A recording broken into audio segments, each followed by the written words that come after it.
शुरुआत तो वाकई बहुत अच्छी है। सलमा अपने खानों से हारून को मुतासर कर रहे हैं, खानदान खुश है।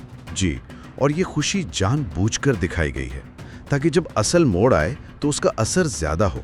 और वो मोड़ आता है जब दिलान को जवाहिर का एक खत मिलता है।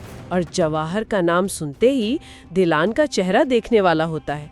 वो खुशी एकदम से खौफ में बदल जाती है। ये सिर्फ फिक्र नहीं, ये गहरा डर है।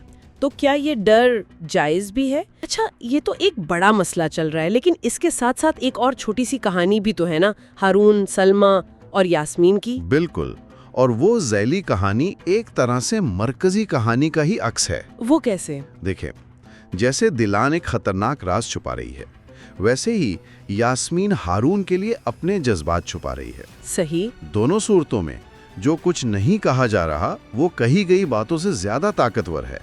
और हारून की बेखबरी, ओह हाँ, वो तो यास्मीन को भी बास्केटबॉल मैच पर साथ चलने का कह देता है। जी बिल्कुल, बारान की तरह बेखबर, और इससे सूरत हाल और पेचीदा हो जाती है।